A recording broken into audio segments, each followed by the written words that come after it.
Hi, Heather. Hi, Dan. How you doing? You really want to know? Well, I know that your laptop's not recording properly, but Yes. I took a swim half accidentally. by the cabin, or you mean you slipped in? Yes. Yes, I slipped in with my little bag that had my phone and my headsets and everything.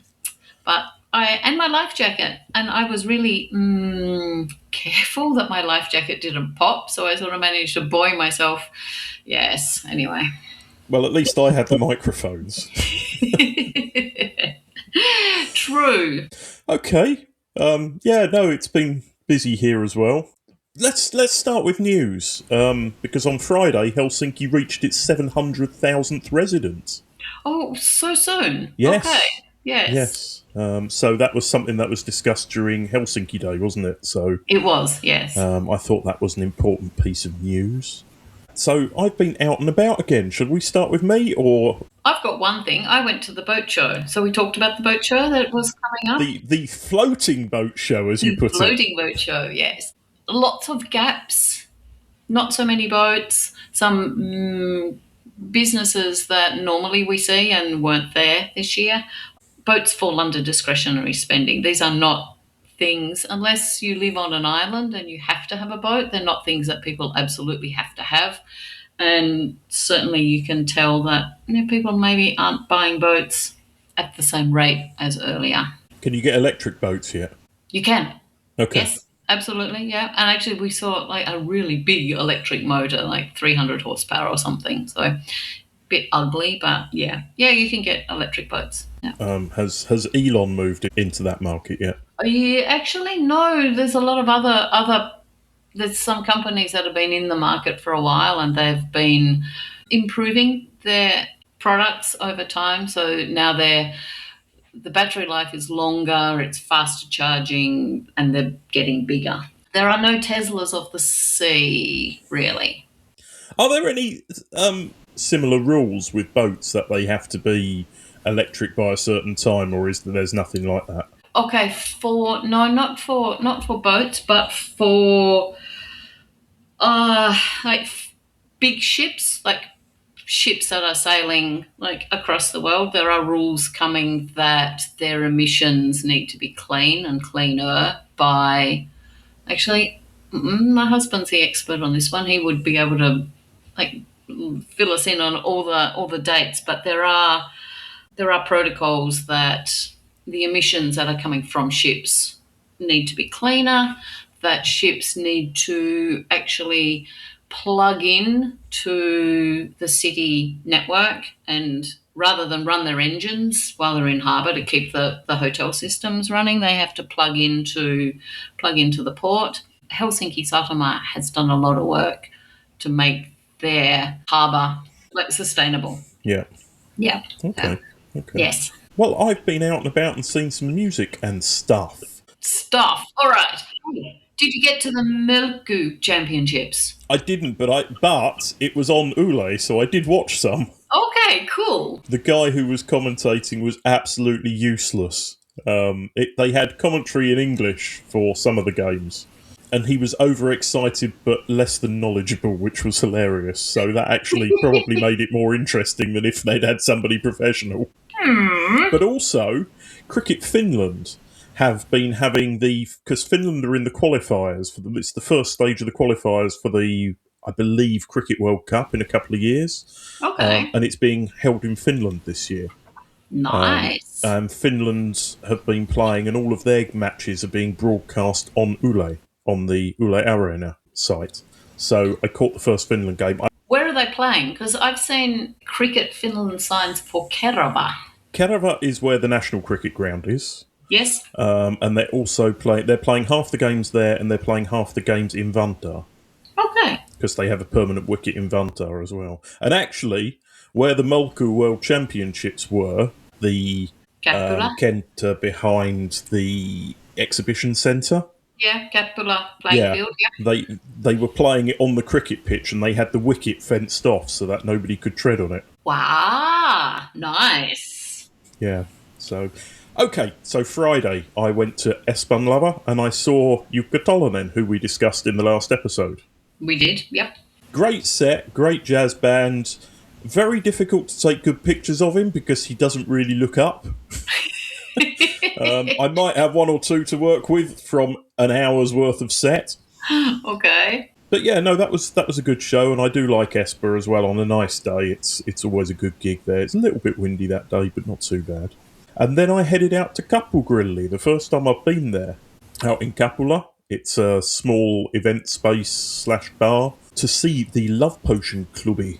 3 bands playing. One of them played Night of the Arts for me last year, and there was some good stuff, there was some bad stuff. I think I liked the band most people didn't like and left. Okay. But yeah, no, that was a good gig. No need to go into details on that too much. The one I do want to talk about, though, was Sunday. A theatre production of sorts, which was held in Mustikkamar. Okay. It was by the reality research company and Madhouse, a collab thing. Okay, so were they playing in the summer theatre that's there? No, I'm going to go into this. So the production was called Bedrock. Right. It was an hour long, or just under in the end. But you started at the Grandfather's Bridge, Yes. walked across that, and then got picked up by the first performer, who had sort of weird... It wasn't wings on her back, but I think it was a representation of some sort of wings or something. And she walked us all the way across the island on the beach view, which was rather nice. She had a speaker in her, whatever she had on her back, which was playing some ambient music, panpipey type stuff, which was okay. It wasn't horrible panpipes, it was quite relaxing. And we arrived at this set of rocks after about 25 minutes and sat down, and there was a fake rock. And it took 25, 30 minutes for somebody to emerge from this fake rock. Like an egg? Yeah, well, basically like a butterfly emerging from their chrysalis. Right. It was, I took my oldest with me, and I asked him what he thought at the end, and he went, "Is that what theatre is these days?" Okay, it's one aspect of theatre. Well, it was a really nice walk. It was a lovely day, a little bit windy, but a lovely day yesterday. So I had a good look at the bridge, the new bridge by your place, on the way as well. It was an interesting performance. It was something a bit different, and it was free. They did 6 shows over the weekend, so I think they did 2 on Friday, 2 on Saturday, and 2 on Sunday, or something along those. But yeah, it was. I think they managed good weather for all of them, because it did say if the weather wasn't good, they'd have to postpone. Aha. Okay. But yeah, so that's what I've been up to. Quick question: was there any interference from Flow? Because Flow had their final performances yesterday, so You could hear Flo while you were waiting at the Grandfather Bridge. okay. And you could occasionally hear a little bit, but the wind was strong and it was blowing the other way. That's good. So, no, it didn't affect it too much. So, upcoming Thursday, tomorrow, as the podcast comes out, is Night of the Arts. Yeah, the annual go out and see weird stuff night. Yeah. Lots and lots of stuff going on. Check the website for more on that. But also, the Helsinki Festival is starting. True. Now, I've got lots of tickets for Helsinki Festival, so for the next 3 shows, I'll be giving little snippets of what I've been seeing at Helsinki Festival. As this comes out, I will have been to Musiikkitalo to see Rufus Wainwright's Dream Requiem. Okay. Yep. And then on the day this comes out, I will be seeing Rufus Wainwright playing solo. Okay. And he's one of my bucket list artists, so I'm very happy to get to go and see him. Good stuff. But yeah, loads of amazing stuff on Thursday, and check out the Helsinki Festival website because they've got a little bit of everything going on, and there's stuff in Huvila, which is the tent they put up as the performance space for the main part of the festival. There's stuff going on in Musiikkitalo, there's stuff going on in the Opera House, and there's some dance performances in other spaces as well. So there is a little bit of everything for that festival, and I think Helsinki Festival is brilliant, but when I've been in previous years, it has been very under-attended. Yeah. I think when I went to see Goat, who are a Swedish world music band, global music band, whatever they call it these days, it was less than half full, and Goat are brilliant. Wow. So, yeah. But there's things like Ricky Tick Big Band are playing and stuff like that. So there really is a bit of everything this year. Something for everyone. Yes. So yes, I'll be covering that over the next few episodes as well. But anyway, this is only an introduction. So, where are we today, Heather? Kamppi. Shall we dive in? Dive in. We're in Kamppi. We are in Kamppi. A big area, really big area. When I opened the map the first time, I was big like, but small. oh.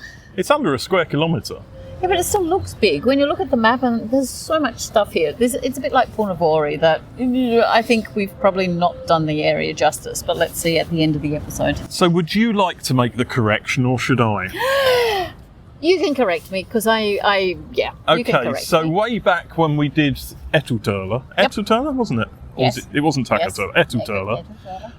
We went to the strawberries, the strawberry patch in front of Pickle Parlamenti. Yes. Yes. However, which area is that in, Heather? It's not in Etuturla, it's actually in Kamppi. There's a little weird shape that's added to Kamppi, which, to be fair, shows up on both maps, because I checked that yesterday as well. Yeah. But it is actually Kamppi. It is Kamppi. So yes. I'll have to change the pictures for that episode. But if you want to find out about it, it's in that episode, in the Etuturla episode. So, yeah. So, okay. So we're in District 4, Kamppi, which is, in Four. Swedish? Kampen. Yes, which is its original name. Population is 12,114 as of the end of 2023. For some reason, everything's now 2023. Okay, interesting. There are 32,091 jobs in this area. Okay, who's the one? Okay. It's probably us doing the podcast. Maybe. Postal codes 100, 120 and 180. 180 as well. Yep. Okay. Yep. The name Kamppi comes from the Swedish word kampen, which refers to a military training ground located in the area around the current Kamppi shopping centre and Narika Square from the 17th century until the early 20th century. The Russian Imperial Army used Kamppi Field for training from the late 1820s, and a garrison was established around it. On the edge of the area, on the site of the current Lassi Palazzi, on what was then Lahtinen Henrikinkatu. Ah, okay. Because so Henry, okay. Because yes. it wasn't always Mannerheim. No, it wasn't. Yeah, so it was the Turku barracks there. They were built in 1833 and designed by... Engel. Yep. Was that a guess, or did you know? That was an educated guess. Right. At the time, it was one of the largest buildings in Helsinki. So during the Finnish Civil War, the Turku barracks were almost completely destroyed during the Battle of Helsinki. All that remained was the barracks utility building, which was renovated into Helsinki's bus station in 1935.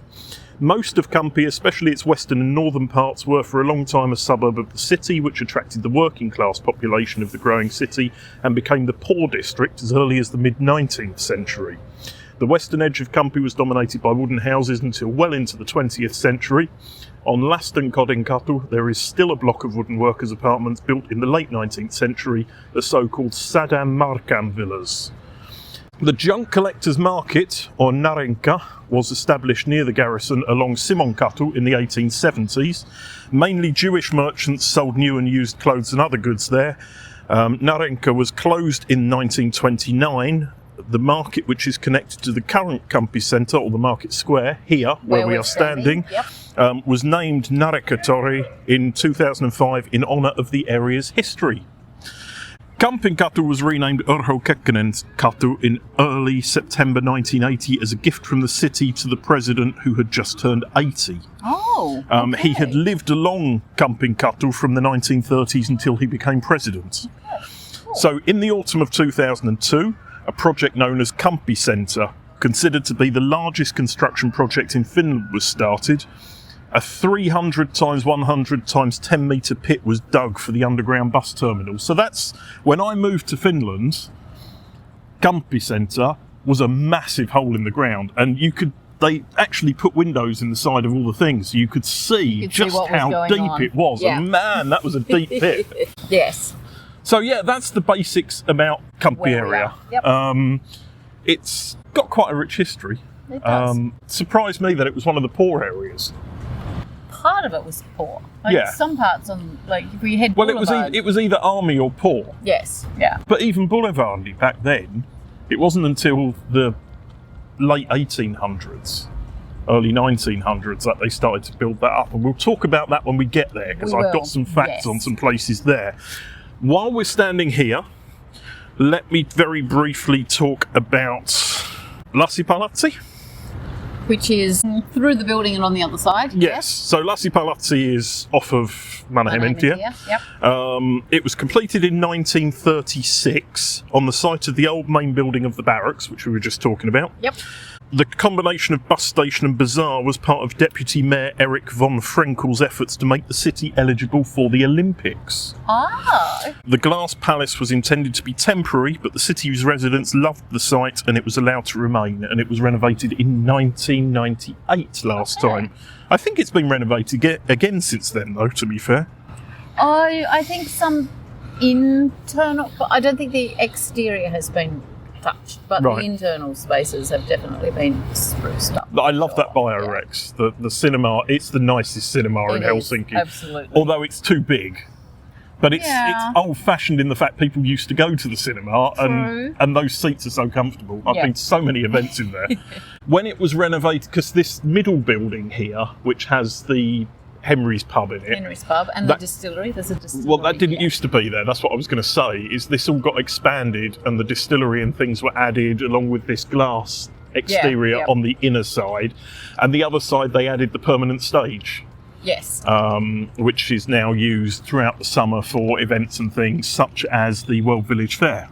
Yes. And one more thing I want to talk about while we're here is the Kamppi Chapel. I haven't got much information about this, but you know I love a good church story. But it's not a church. What is Kamppi Chapel? Oh, okay. So now this is all right. So this was a project that was part of Helsinki Design Capital of the World. Exactly. So 2012. 2012. Yep. And a heap of stuff happened in 2012. We'll Yep. get to some of that a little bit later. When it was opened, it was all right. So the original plan was that it would be for private events, small private events. Was it? Yes. But then it was deemed that it would be better to be a non-denominational place of contemplation. Worship. Not worship. No, not worship, because they actually they didn't have any religious. There was one cross, but there were never any services. There was never the church people were here, but the idea was that you could come and sit and enjoy the silence, because the wooden building insulates the sound from the square. So when you're inside, it's really quiet. But in recent times, they've actually, because of financial constraints, it's not open at the moment, I understand. Is it not? I understand it is not open at the moment. Okay. You need to check the church pages. But All right. Yeah. Well, as you say, it was completed in 2012. Do you know how much it cost? I don't know how much it costs. €8 million. That's not much. For effectively a large wooden bowl, that's a lot of money. It's a very beautiful wooden bowl. I have a soft spot for this because it doesn't look like a church. I mean, some people say it looks like a kebab, which, yeah, some people say it looks like a kebab. I've not heard that. Yeah, okay, yeah. I'm not sure I'd eat it, but there you go. Was it a lot of money or was it not a lot of money? If we think about how much is How many normally times have you spent- been there, and how much? I've been maybe 15 times inside. I've been in once, the day after it opened. Okay, all right. So it depends. It I has don't know become a that. minor tourist attraction. has become a It was minor- getting about 500,000 visitors a year. Yeah. For a large wooden bowl, that looks like a kebab. All right. I don't get the kebab reference, but All right, we've just spotted a bird box. So, Dan, where are we standing? next to the Pickle Parliament building and alongside what used to be a railway track. Indeed. The railway track that you've already covered twice on 2 other episodes, but we're on a different bit of it. We're on a different part of it, absolutely. So this railway connects from the harbour through heading towards the main railway ground, or the railway yard. So Barna. Do you know where the name Barna comes from?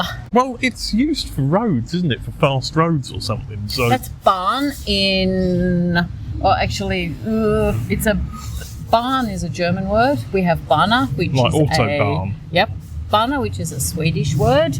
And Barn is actually the Finnish slang. So guess what? There was a competition, and Barna won first prize. Hang on, are we now referring to a person or the idea of what this is? The idea of what this is. Right. Because it was an old railway, Barna was one of the better options. We also had Railo, we had Sola, Kampin Canyoni, or Kamppi's Canyon. Yeah. Oh my God. And then Mari and Raiti. So Raiti is sort of this like way, way, road, street. Maria is the name of the hospital, which we will get to a little bit later. When was Barna opened? You're not going to give me options. Oh, you want an option. All right, we've got 2010, 2011, 2012. Oh, right. So you mean as the path that is here now? As the path to be the Barna. Oh, 2012. 2012. Do you know what date? No. Helsinki Day. Oh, of course it was. 6th of July. Okay, so I was actually... 12/6/12. 12, yeah. So I was at the other end. And of course this was part of Helsinki being design capital of the world. But this wasn't a design capital project. It should actually have been up and running already 15 years in earlier. 2010. Right. But yeah, there were some delays. So, There always is. So they had the other end of the down near Rohalahti was where the official opening was, and they were giving away little bits of the ribbon. So I was there and I got to ride through. All right. So 1894 to 2009, these were train tracks. Then the Barna came. When did the train stop actually running, though? Early 2000s. Okay. 2009, the tracks were gone. All right. So it's this Barna is part of the whole Barna network that are now like in and around Helsinki. So instead of going over the road, there's a tunnel that takes us through Kaisaniemi underneath the railway station. Yeah, the All most right. expensive tunnel in Finland. Is it? Yeah. I don't know. It was about 12.7 million they spent on that. Really? Yeah. Okay. That makes the 8 million for the chapel seem quite cheap. All right. 8 million for a kebab. 12 million for a tunnel. Well, anyway. All right. How many cyclists do you think use this stretch of Barna during the year? During the year. During the year. 2.1 million. Oh, okay. You're a bit. No, you're, okay. You're How about 210,000? Oh, come on. I know. Like, okay, so. I've only seen 3. Okay, 4 now. 4. Okay, in summer, there's about 7,000 people use it a day. In winter, it drops to only 1,000, but it's about 1 million users per year. And that was actually from 2020, so quite possibly there's more How now. many individual users?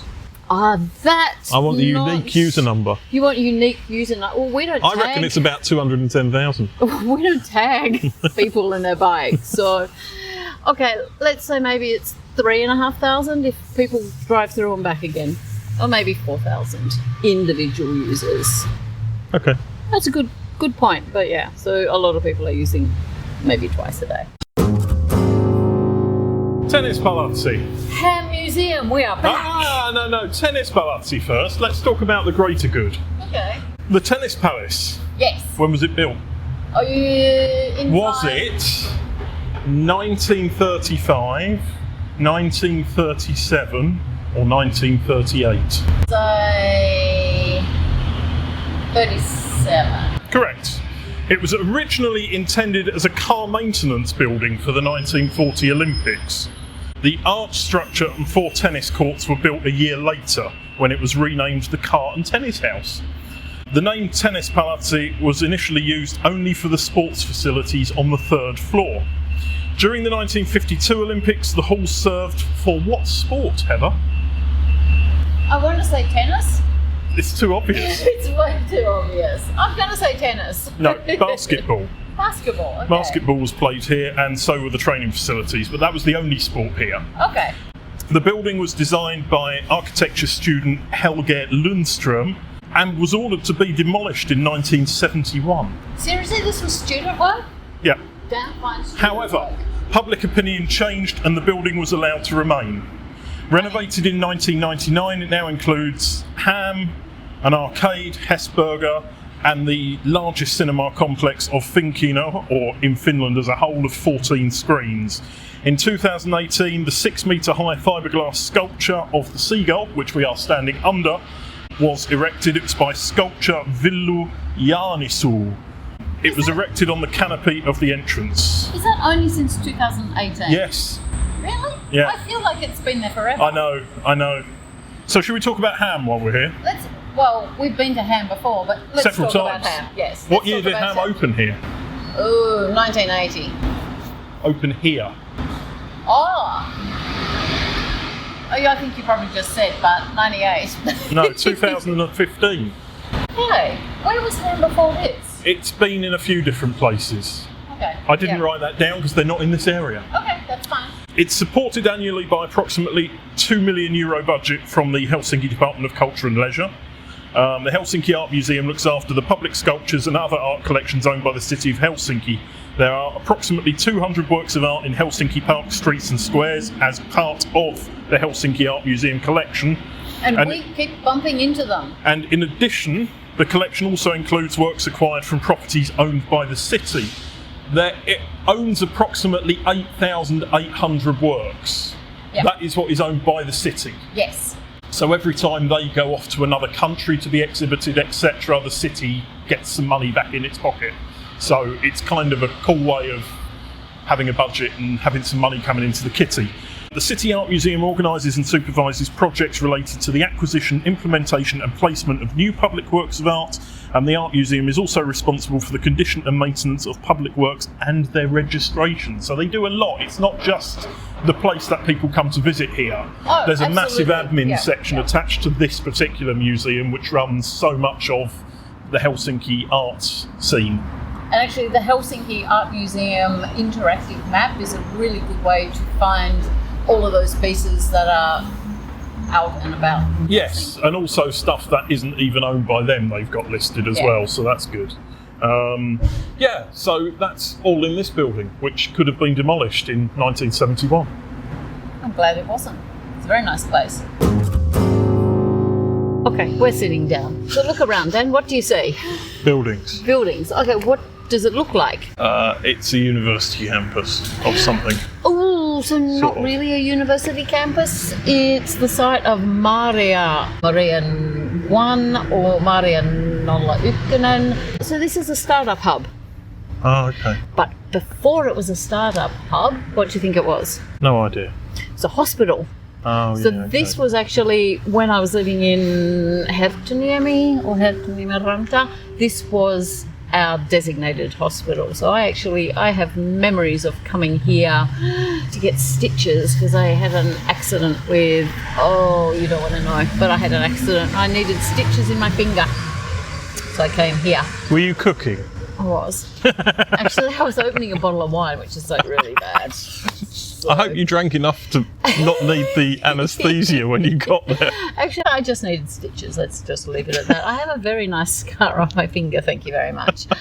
It was originally a hospital. It's now the startup hub, and I think it's one of the leading startup hubs of the Nordics, if not Northern Europe.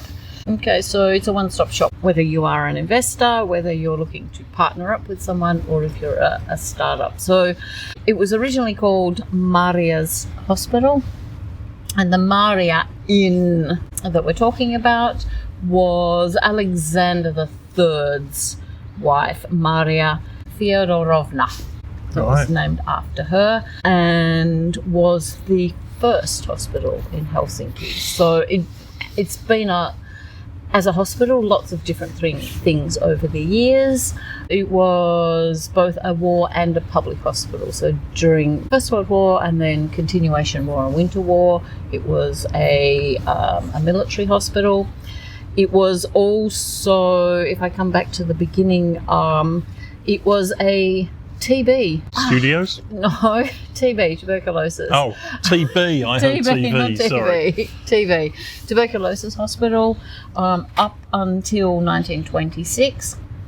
From 1936 to 1956, it was a children's hospital, like clinic, and then Neuvola, like the children's advice, were based here. What else has been here?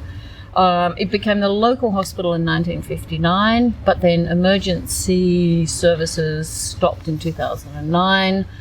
And then for a while, Malmi Hospital, because Malmi had this huge renovation, the Malmi Hospital was relocated here temporarily. So I think when Malmi was relocated here, this is why I came here instead of going to Malmi, because Malmi was closed for renovation. Okay, so when they started, 2016, they started using it for a startup environment, and the plan was that they would just rent out small parts of the building, but people wanted to be here, and so there was a lot of money put into fitting out the place. So you can see this staircase over here. This is definitely a modern amendment. There's restaurant here, there's co-working space. So if you're a small company just starting out, you can rent space here, and then some of the larger startups are also based here as well. Question. Yes. So I'm looking straight at building 3. Right. It says building 3, Maria 1, Yes. Lars Sonk. Okay, so Lars Sonk is the architect that designed the buildings. Directly in front of us, we've got the original Technical Museum's main building. So Technical Museum moved to Otaniemi, and then it was taken over and renamed Aalto University. So this is the precursor to Aalto. And originally this building built 1877 by Francis Anatolius Sjöström, and then expanded by the wonderful Gustav Nyström, and then Amos Lindgren also gave it a bit of a facelift in the 1920s. There are actually some rental apartments in here, apparently. All right, so that's the university building. Then here we have... Where are we standing would be useful. All right, so we're standing... Actually, I was going to get to that. We're standing at the north end of Hietaladen, or Hietalahti Market Hall, which is actually apparently originally built as stables, but has already always been used as a market hall. So for a while it was used as an antiques and a collectibles place. And then 2013 they decided they're going to turn it back into a market hall. And when Old Market Hall down by the harbour, which we've touched on in previous episodes, that closed for renovation. So some of the vendors there moved in here to sort of kickstart the idea of the market hall. So we had vendors from here moved back to the old market hall. This market hall is now less about buying groceries and more about dining experiences. So we'll actually go in and have a look around. So it's quite touristy then, basically. No, definitely not. No. It's a little bit off the tourist path. This is more a locals place. They're open late Thursday, Friday, Saturday nights. So yeah, no, not touristy. You said 3 birds, you've done 2. What was the other one? Oh, the other one is the market square that's right in front of us, which is part terrace and then on weekends flea market. But earlier it was also open during the weekdays as flea market, but not anymore. So, but summer weekends you can come here and do some bargain hunting, and actually some of the bargains can be quite good because we're in a little bit of a ritzy neighbourhood. So we get some ritzy second-hand offerings. Okay. Let's head inside. We've come out of Hietalahti Market Hall. What did you think? It's very much a sign of the times, isn't it? It's worse than a sign of the times, because the last time I was there were more stalls that were open, and there was a bigger variety of tastes. To be fair, it's summer though, so it might be that a lot of them just don't open for a month. True, but actually there's a lot of empty space and it looked like people had left. We could always come back in October and see how it is. Yeah. That didn't work either. Anyway, all right, so where are we, Dan? Alexanderin Teatri. Yes. Built in 1879 and named after Emperor Alexander II. It's on the corner of Boulevardi and Albertinkatu. Stone from the Bormarsund fortress in Åland was used for the construction of this. Hey, I've been to Bormarsund. That's a really cool place. It has said that this was constructed incredibly quickly, was the quote. Incredibly quickly. Okay. Yes. I don't know. Is it built in haste and repentance? No. No, it was 1879, so they weren't trying to get it done before they lost the war or anything. Oh, this is true. The theatre has a rectangular floor plan. Its U-shaped auditorium seats 500. The auditorium has representative boxes. The Emperor's Box and the associated apartment have their own entrance from Boulevard. Okay, I didn't know that. Well, if we go round the corner, yes, that's the posh entrance. Okay, but that's the main entrance. Oh, hang on. No, this is the main entrance. This is Boulevard. This is the main entrance, and round the side was the entrance. Last time I was here, people were coming in through when it was built. Ah, when it was built. That was the posh entrance on the side, and that was the Emperor's entrance. Okay, Emperor's Box entrance. Now they use that for the everyday people. Yeah, but now it's not under Russian rule. True. The theatre's opening took place on the 30th of March 1880 when an Italian opera company performed Gounod's Faust. After the revolution in 1917, the theatre became a meeting place for political meetings and amateur groups, and performances continued until April 1918 when the last Russian troupe left Helsinki. Okay, so meetings and amateur groups. So were the meetings and the amateur groups the same, or they were different? Meetings and amateur groups. Okay, so the amateur groups weren't holding the meetings? No. Okay. In 1919, the theatre building was handed over to the Finnish Opera and served as the Opera House until 1993, when the new Helsinki Opera House was completed in Turla. Yes, we've been there. We have. The theatre also this I find really interesting. I didn't put many other little snippets of details, but the theatre also operates Escape Room Helsinki, an escape room based on the story of a soldier who died in Bormarsund. Really? Yeah. Okay. I'm almost tempted to try and do that. While we're here, let's talk about Ekberg. Ekberg, yes. As many searches are actually calling it Ekberg 1852, which is not the name of the place. No. But on many search sites it will tell you it's Ekberg 1852. So what year was Ekberg opened? 1852, but not this particular location. Yes. So one of the most famous coffee places in Helsinki, the cafe was founded by confectioner Fredrik Edvard Ekberg and began operating on the 3rd of February 1852. When did it move to its current location, Heather? Was it 1930, 1915 or 1970? Was it that late? 13? 50. 15. When it was closer to the Ekberg family actually built the building it's in. Okay. I don't think they physically built it, but it was built for them as intended purpose being the coffee shop. Yep. Yeah. The current owner is Otto Ekberg, a fourth generation descendant of Fredrik, and the fifth generation also works in the company. Cool. Renovated at the turn of 2017 to 2018, the renovation included replacing the massive oak doors with sliding doors and replacing the old wooden counters with plastic ones, leading to comments such as destruction of cultural heritage and a cultural historical catastrophe. Okay, I love it when people get excited about history, but people get excited about particular parts of history, and the counters of a coffee shop are obviously particular enough. Ekberg is overpriced and full of snobs. That's one way to put it. Yes. There are much better coffee shops serving much better food and drinks at a much more reasonable price. I would say better, like far more reasonably priced. Yes. Yeah. You go there.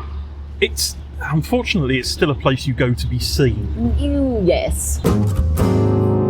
We have just been into Cover Story by Lokal, or Lokal by Cover Story, a collaboration pop-up of a paint store and an art gallery. And I got very excited. But it's always a paint store. It's always a paint store, yeah. So I got very excited about the things in the window, and then we started talking to Antsi, who is he's the owner of the Cover Story, and talking about the names behind the paints and the inspirations. And I really want to go back and have a proper interview with Ansi. I think he would be a cool guy to have You on. want to spend some money on paint, don't you? Actually, no, I don't. But Okay. Finnish paint company, they don't use fossil fuels. They use castor oil as their binding, so it doesn't smell as much and it's a harder paint. And doesn't discolour. And doesn't discolour. There you go. Yes. So between the two of us, we managed to take in nearly all the information. We did. They've got some yes. interesting collaborations with other companies as well, so They it's do, worth having yeah. a look at their colours, because I like the fact they wasn't just boring pastel colours, there was some nice vibrant stuff Yeah, as well. it was. There was some good colours So, there. Yes. Yeah. So, I was very boulevarding. taken with the two old doors as you went into his office as well. They were really nice. Yeah. Yes. All right, and now where are we? We are in Vanha Kirkkopuisto, or the Plague of Park. the Park of the Park. Park of the Plague. Plague Park, yeah. Plague Park, yes. Ruto. I've got a lot on this, so bear with me. Sorry. There have been several cemeteries in and near the area of the old church park. Even during the years of Great Death in 1695 to 1690 something, because I've deleted the number, the deceased were buried in a temporary cemetery outside of the city, not exactly on the site of the current park. During the Great Plague epidemic of 1710, the dead were buried next to the aforementioned place, near the current Anankatu. So, although this is the official cemetery, there's bodies everywhere. There is. The current nickname of the park, Plague Park, refers to the victims of the plague epidemic. The name originated from youth culture in the 1960s. Go youth. From 1790 to 1829, the area served as the official cemetery of Helsinki under the name Kamppi Cemetery.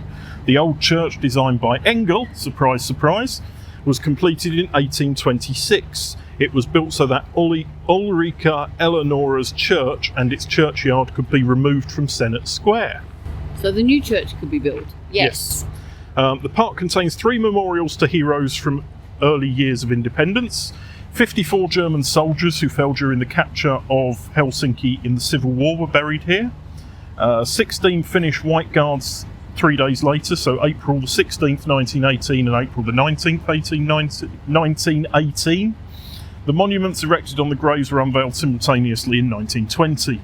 This memorial was designed by sculptor Gunnar Finne and architect J.S. Siren. The Finnish memorial was designed by sculptor Elias Ilkka and architect Erik Brugman.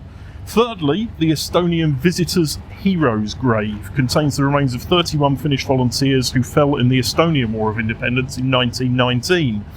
That monument was also designed by J.S. Siren and sculptor Into Saksalin, and it was unveiled by the Estonian Foreign Minister on the 27th of May 1923. Okay. So they're all sort of by 1, the... 2, and then there's one over on the side there. Yeah, they're mainly by the entrance to the park with the big gate that has no purpose. Yes.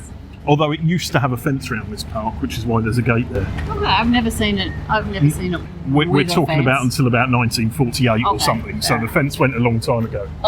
But there is actually an inscription on the gate talking about how many people died in the plague. Yes, Yes. yes. So, church is temporary. Shouldn't have. Though it's a wooden church Yeah. and was supposed to have been knocked down. But again, people liked it, so it stayed. Well, I've been to a wedding in there about 20 years ago. The park itself is the most popular mainland Helsinki Pokemon spot, Yes. which is very important if you're dragging teens around Helsinki. Okay. They're looking for Pokemon. Sometimes, Okay. yeah. Good stuff. Good stuff. It's also a really popular picnic spot, chilling spot. When cleaning day used to be a really big thing, this was like you had to be here really early to set up your spot to be selling your second-hand wares. Okay. So firstly, from the spot we're standing, which is right outside the main door to the church, there are 2, 3, 4, 5 galleries within 5 minutes walk of here, all of which I've covered on previous podcasts, so I won't go into it again. But also, behind the church, as you look at the main door of the church, behind that is a wonderful piece of artwork depicting the Kalevala. Yes. Lönnbröten, yes. Yes, it's massive. It's one of the biggest freestanding statues in Finland. And I took some pictures of it a few weeks ago, so I don't need to do that. But yes, I brought my 5-year-old here, and I said, "What do you think that statue's of?" And he looked at it for a good 2 or 3 minutes and went, "Kalevala." Okay. And I was very impressed because we've only read the canine Kalevala, the Maori Gunnas version. Okay, but he got it. Good that he understood that that's what it is. Yeah, and he Right, was very nice. impressed. So if a 5-year-old can be impressed, adults should certainly come and look at it too. Definitely. Okay, we are at Anantala. $100. Yes. What do you know about Anantala? Okay, so it's a facility that's run by Helsinki, I guess the youth department of Helsinki. City of Helsinki. City of Helsinki. It's all about arts and art-related projects. So theatre, mixed media, you name it, they have it. Anything about the building? No, because we signed up for lots of courses with Anantala, and then they were all in Etuturlo or Takaturlo because this was close for renovation. Okay, so this was built in 1886. Yep. Wasn't this a school? It was a Swedish language elementary school. Okay. Annegartens Folkskola. First school. It was designed by Gustav Nyström, a name we have heard before. We have. Elementary schools at that time were generally modest, but this one utilised the latest technology of its time. The school had electric lights, running water, and 15 spacious classrooms. Wow. And it had a gym upstairs as well. Oh, okay. It began operating in its current form in 1987 and has an estimated 10,000 children participating in its events every year. And when it was the light exhibition, what's it called? Oh, Lux Helsinki. It had a couple of things here, one projected on the front, another one at the side. We are on Urho Kekkosenkatu.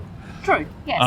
And as we walk up here on our left-hand side, we come across Keltainen Janssakia, which is a legendary record store, founded in 1989, originally on Museokatu.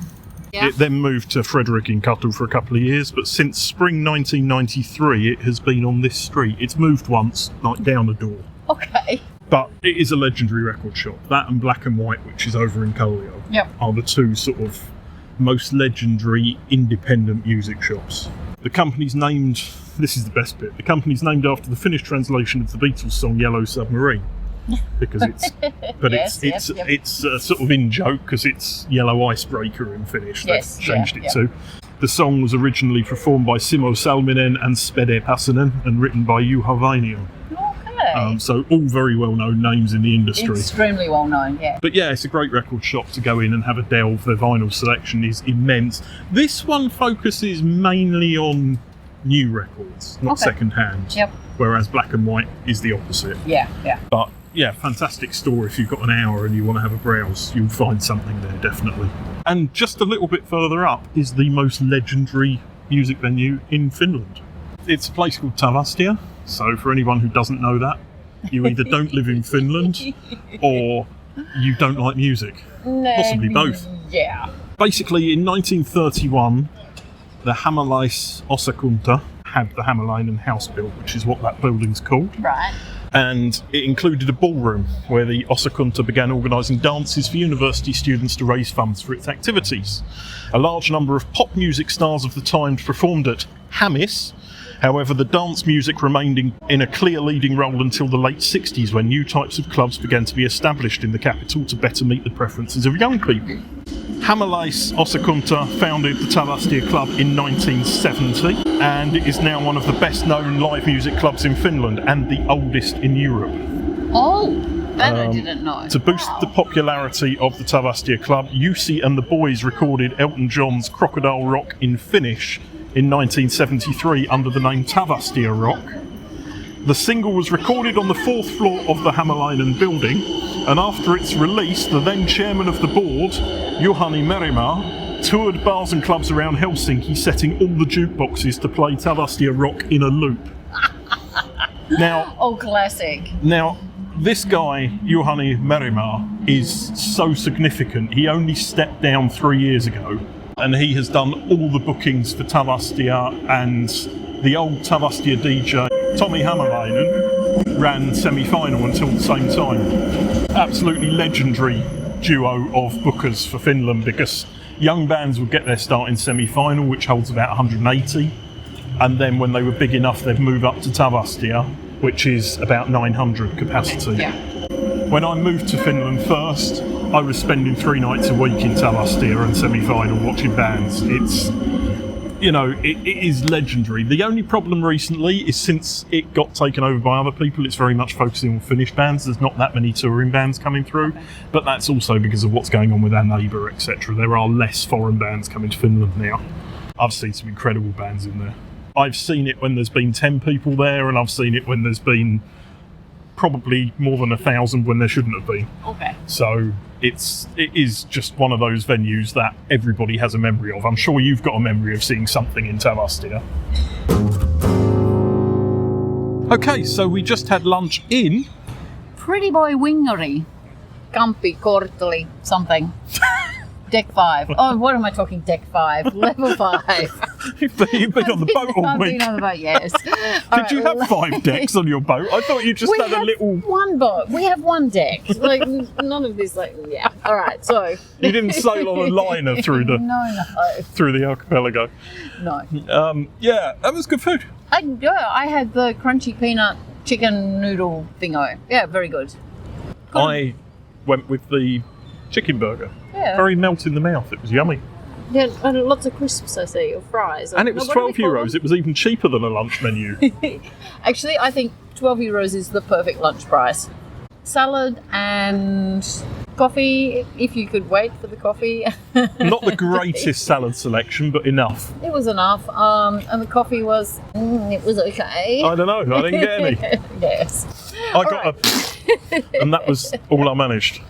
All right, Dan, where are we off to next? We're off to Kallio, District 11. Yes. Land of the day drinking. I think we should define each district by what it's most famous for. All right, what's Kamppi's? Shopping.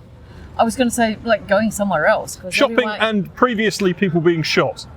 Oh, okay, and people going somewhere, because everyone leaves Helsinki from Kamppi. True. Wow. But, next up is Land of the Day drinking. Indeed, yes. All right. We'll see you then. Thanks, Heather. Thanks, Dan.